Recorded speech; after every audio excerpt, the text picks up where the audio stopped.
म्हणजे आता धनंजय मुंडेंचं प्रकरण गाजत असतानाच दुसरं जे जयकुमार गोरे आहेत ते तर त्या धनंजय मुंडेंपेक्षाही भयानक आहेत. म्हणजे धनंजय मुंडे अभ्यासू तरी होते, परंतु हे अभ्यासू नाही.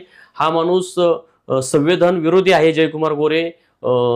त्याच्यानंतर ते गुंड माफिया वगैरे, म्हणजे वाल्मिक कराडांनाही लाजवेल इतके गुंड त्यांचे मान खटावमध्ये आहेत.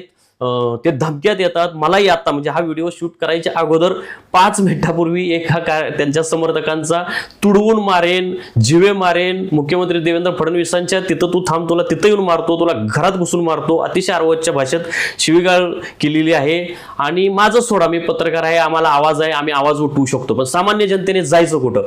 एका महिलेला ह्या जयकुमार गोरेंनी नागडे फोटो पाठवलेले आहेत. त्या महिलेची, त्या भगिनीची मी मुलाखत घेतलेली आहे. त्यातला काहीचा भाग मी प्रसिद्ध केलंय आणि काही भाग ह्या व्हिडिओच्या अगोदर किंवा ह्या व्हिडिओ नंतर आज दिवसभरात किंवा उद्या तो प्रसिद्ध होईल. जयकुमार गोरेंनी आणि त्यांच्या कार्यकर्त्यांनी, म्हणजे जयकुमार गोरेंचे जे समर्थक आहेत त्या कार्यकर्त्यांनी मान खटाव विधानसभा मतदारसंघामध्ये अनेक सामान्य लोकांना बदडून काढणं, बुकलून काढणं, अगदी निवडणूक काळामध्ये एक जणाला सळईने मारहाण केली होती. त्याचा पाय तुटला होता, पाय तोडला होता, पाय मोडला होता त्याचा, तरी पोलिसांनी त्या आरोपींवर काही कारवाई केली नाही. तो आरोपी जयकुमार गोरेंचा जवळजवळ वाल्मिक कराड होता. इतकं सगळं तिथं वाईट परिस्थिती आहे जयकुमार गोरे यांच्या मतदारसंघामध्ये. आणि ह्या जयकुमार गोरेंवर मुंबई उच्च न्यायालयाने ताशेरे ओढलेले आहेत. म्हणजे मानक कोकाटे जे आहेत तर त्यांनी डुप्लिकेट कागदपत्र, बनावट कागदपत्र तयार केली म्हणून त्यांच्यावर उच्च न्यायालयाने, माफ करा, स्थानिक न्यायालयाने त्यांच्यावर कारवाई केलेली आहे.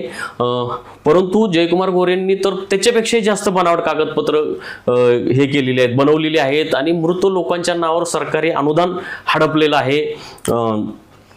त्यानंतर त्यांनी स्वतःचेच नागडे फोटो एका माऊलीला पाठवले होते. ते मी तुम्हाला मागाशी सांगितलं की त्यांचा व्हिडिओ मी थोड्या वेळात पब्लिश करणार आहे.